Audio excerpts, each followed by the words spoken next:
Bonjour Franz, Bien le bonjour. vous venez de sortir Blackface Banjo. D'où vous vient cette idée de ce petit personnage qui est un banjoïste, unijambiste on peut dire? L'idée elle me vient d'une bande dessinée que j'ai faite précédemment qui s'appelle Lomax sur des personnages qui vadrouillaient dans le sud des États-Unis à la recherche de chanteurs de blues dans les années 30. Et en fait dans cet album j'avais fait des petites séquences qui racontaient des chansons en fait sous forme de strip. Et donc c'est parti sous cette forme-là. En fait, je voulais faire une BD muette en fait au départ qui parlait des minstrel shows.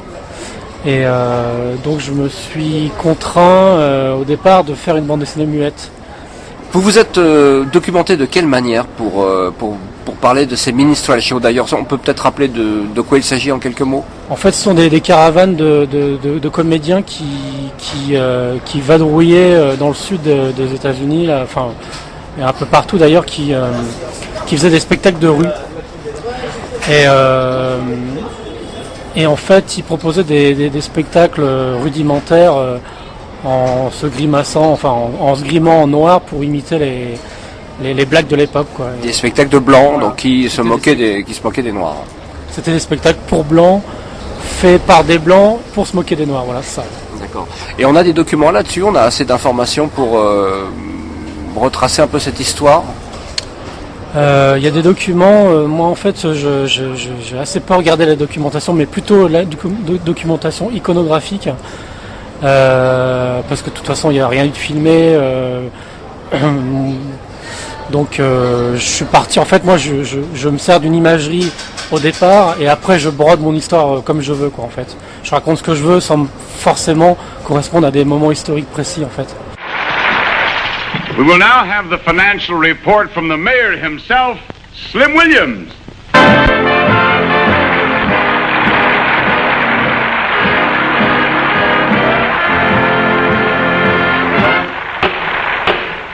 My friends, it is indeed a financial pleasure to have so many of you resemble here today on this suspicious occasion. Now, we have resembled here to elect a new mayor. But before I proceed any further, I must tell you that the treasurer of our club is missing. Yes, he's gone. He is 5 feet 11 and a half inches tall, and he is $69.80 short. But before we go on any further, we're going to pass up the hat in a few moments to take up that amount. And I do not want any coupons or cough drops put in the hat. Now then, my friends, another thing. On account of the coal company building a high-board fence between the mayor's office and the coal yard, it is now necessary that we buy some coal. Now then, I'm not going to take up much of your time here today. It's only about well, it's only about 3 feet and 6 inches past 9 now. But as I say, we are here to elect a new mayor, and if I am elected your mayor, the first law what I'm going to pass is that all black cats must stay out of the alley. On va peut-être raconter un petit peu l'histoire de ce Blackface Banjo. Qu'est-ce qu'elle nous raconte, cette histoire? Je pense qu'elle raconte plusieurs choses, en fait.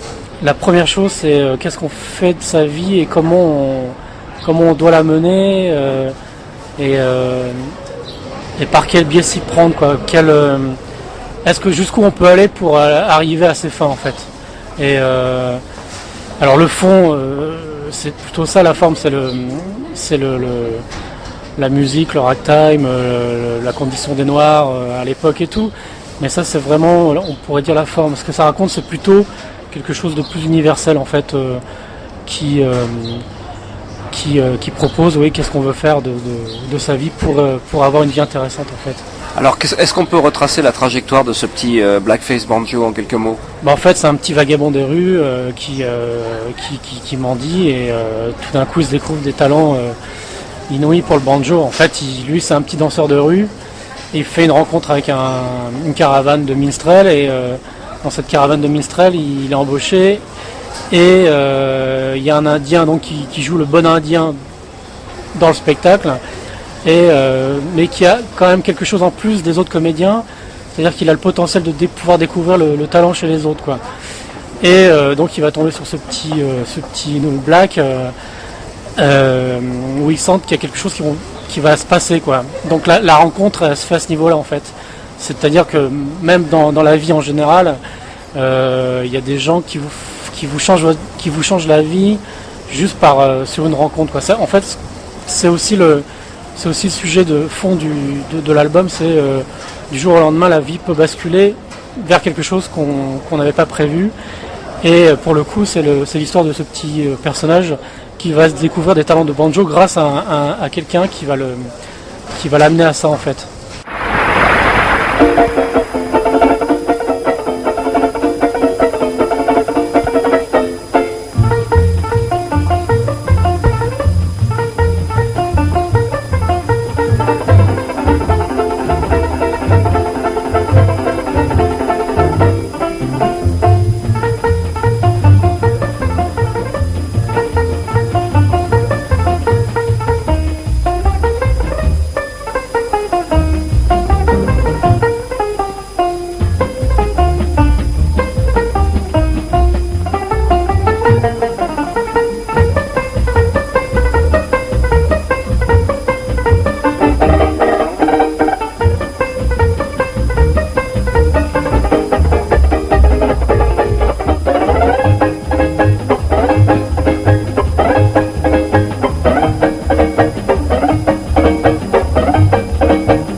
Vous êtes un passionné de jazz vous-même? Alors moi je connais pas très bien le jazz, je connais beaucoup plus la musique traditionnelle américaine, genre ragtime, blues, ce genre de choses, mais le jazz je connais beaucoup moins, j'ai pas une culture jazz en fait. Si je connais Charlie Parker, Charlie Christian, des gens comme ça quoi, mais je suis plus basé sur le blues quoi en fait. Ce sont les racines qui vous intéressent, ouais, les racines du jazz, toujours, d'accord. Ouais. Alors cette question-là, parce qu'en fait, en lisant cette bande dessinée, je me suis demandé s'il n'y avait pas une part d'improvisation un petit peu comme le jazz. On se laisse un peu guider par les événements plus qu'on les a écrits. C'est vrai ou c'est faux? Ça, c'est complètement vrai et c'est quelque chose que j'assume à fond. C'est-à-dire que quand je commence une histoire, je sais pas où je vais en fait. Et de tous mes albums, c'est ça en fait. Je pars d'un truc quelque chose qui me plaît et je construis l'histoire au fur et à mesure sans préméditer ce qui va se passer après en fait. Je découvre presque ce que je suis en train de faire en le faisant, ce qui permet de garder une surprise pour moi-même et pour le lecteur a fortiori après quoi. Donc c'est toujours se surprendre soi-même. Alors des fois ça marche, des fois ça marche moins bien, mais je veux garder cette espèce de tension qui est toujours qui me fait avancer en fait. Je peux vous dire que ça marche vraiment bien parce que j'ai ressenti ça, effectivement, ce côté improvisation. On se laisse guider, on ne sait pas ce que le personnage va faire, on ne sait pas ce qui va lui arriver. Effectivement, on est surpris à tout moment. Et la fin également est un peu... c'est une fin suspensive, non? Elle est un peu ambiguë, on ne sait pas exactement ce qui va devenir après de ce petit personnage. La fin, oui, c'est une forme de pirouette sur ce qu'on peut attendre de la vie en fait.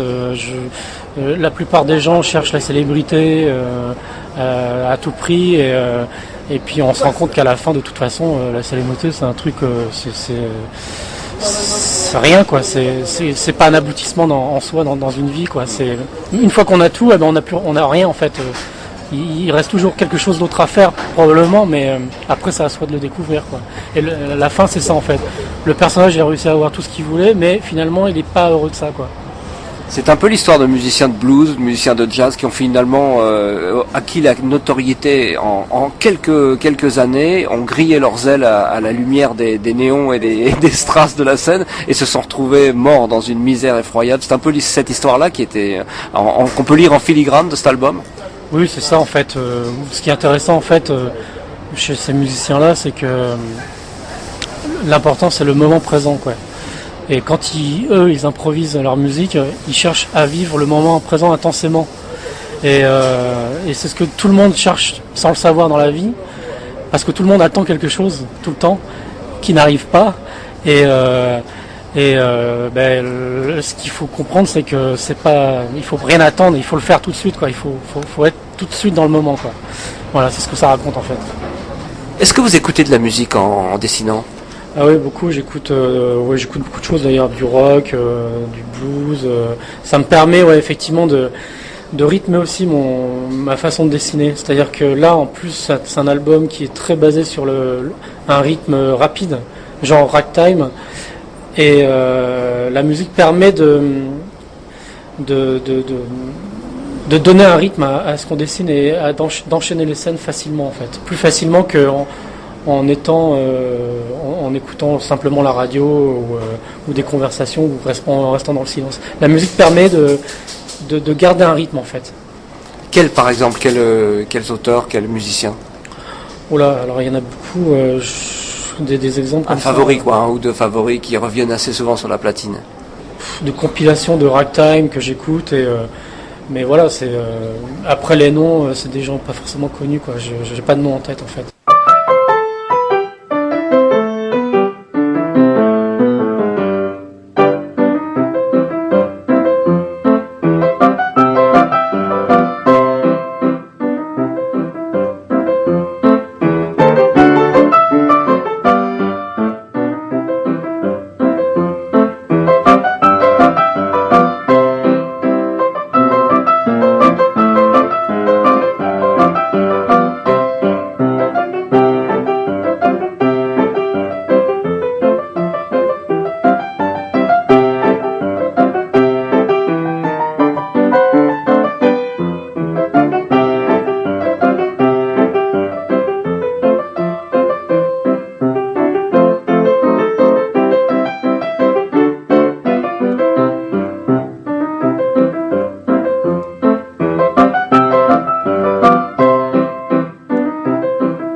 Alors maintenant, venons-en à la construction même, enfin au graphisme ou aux références qu'on peut trouver dans cet album. Là encore, il y a un certain nombre de choses, de films que je me suis fait moi, mais peut-être que je suis à côté de la plaque, j'en sais rien. J'ai vu peut-être des allusions à Charlie Chaplin, aux films muets, aux films burlesques dans cette bande dessinée. C'est ça aussi ? Alors à fond, parce que moi je suis un fan de Chaplin et j'avais pas du tout prémédité ça avant de faire l'album, en fait. Je me suis pas dit que j'allais faire un semblant de Chaplin, mais je suis tellement influencé par ces films-là que forcément ça ressort d'une façon ou d'une autre à un moment donné, quoi. Donc oui, ce petit personnage qui danse dans la rue, qui est un vagabond, qui sait pas ce qu'il veut faire de sa vie, et qui aime comme Charlot, en fait, qui cherche du boulot tout le temps. Charlot est plus dilettante. Mon personnage, peut-être qu'il sait quand même plus ce qu'il veut, quoi. Il sait qu'il veut sortir de sa merde, en fait, mais il sait pas comment. Et oui, Chaplin, oui, bien sûr. Pour moi, c'est le film burlesque également. Le film burlesque, mais je connais moins, en fait. Moi, c'est surtout Charlot, en fait, qui me qui me parle plus. Après, j'ai moins de culture de film burlesque, je connais beaucoup moins. Dans le dessin lui-même aussi, j'ai pensé un petit peu à Crazy Cat. Ça vous a inspiré quelque part ? Pour moi, c'est une influence majeure graphique. C'est ce que je préfère graphiquement. C'est du noir et blanc, très rétro, qui m'influence à tous les niveaux. Au niveau du noir et blanc, la façon de composer une page. C'est ce que je préfère en bande dessinée, c'est le côté folding du personnage et tout ce qui est composition graphique, le trait, le noir et blanc, le contraste est complètement fait partie intégrante de mon dessin, je pense, avec ma patte à moi, quoi. Mais oui, c'est une influence majeure pour moi. Alors vous n'avez pas fait que cet album, on peut rappeler en quelques mots les autres albums que vous avez réalisés, qui sont toujours autour un peu de l'histoire des sources du jazz quelque part, du blues ou des sources de l'Amérique aussi peut-être. Ouais, enfin j'ai fait 15 albums, donc j'en ai fait 4 ou 5 sur la musique. Ouais, je parle de cela bien sûr. Ouais. J'ai fait les jumeaux de Conoco Station qui étaient plus sur la country, j'ai fait le rêve de Mater Slim qui était plus sur le blues. Pareil sur la rencontre d'un mentor, en fait un peu comme Blackface, il y a toujours cette histoire de duo en fait qui l'un ne peut pas fonctionner sans l'autre en fait. Enfin voilà, c'est un thème récurrent chez moi. Puis dans l'Omax aussi où c'est le père et le fils qui partent enregistrer des bluesmen dans le sud profond du Mississippi et donc ils partent ensemble avec la voiture et tout le matériel d'enregistrement dans le coffre de la voiture pour enregistrer les types dans leur jus, c'est-à-dire dans les fermes, dans les bars. Voilà, en fait, ils vont directement à la rencontre des types pour les enregistrer.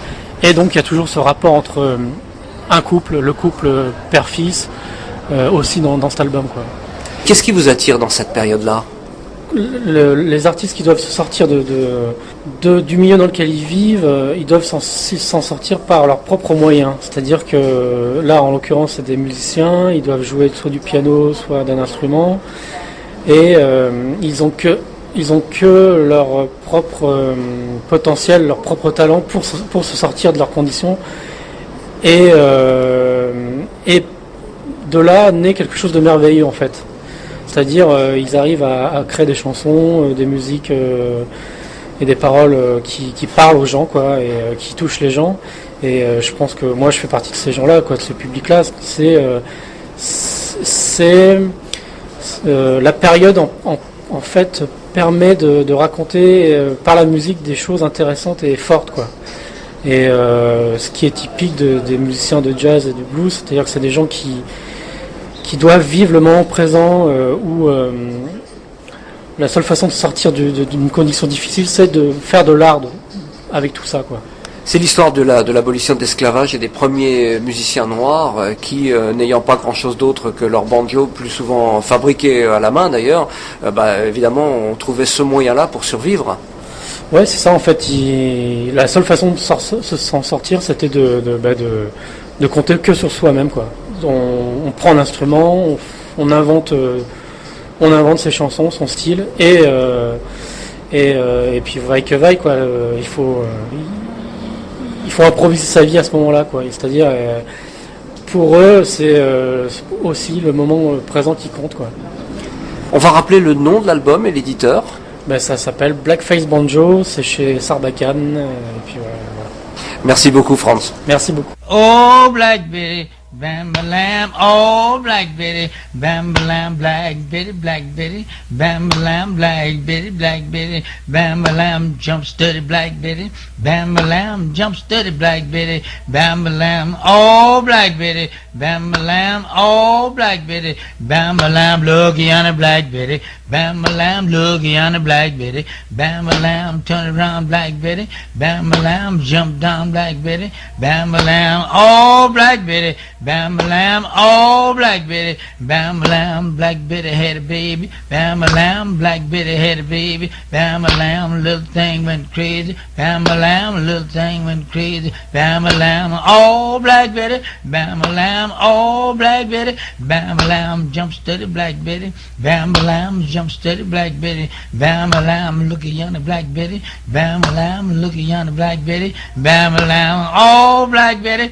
bam lamb, oh Black Betty, bam lamb, little thing went blind, bam lamb, a little thing went blind, bam lamb, I said it wasn't none of mine, bam lamb, they said it wasn't none of mine, bam lamb, what about it Black Betty, bam lamb, what about it Black Betty, bam lamb, oh Black Betty, bam lamb, oh Black Betty, bam lamb, look at yonder Black Betty, bam lamb, jump steady Black Betty, bam lamb, run yonder Black Betty, bam lamb, turn around Black Betty, bam lamb, eh Black Betty, bam lamb, eh Black Betty, bam lamb, look at yonder Black Betty, bam lamb, run around Black Betty, bam lamb, jump down Black Betty, bam lamb, turn around Black Betty, bam lamb, eh Black Betty, bam lamb, eh Black Betty, bam lamb.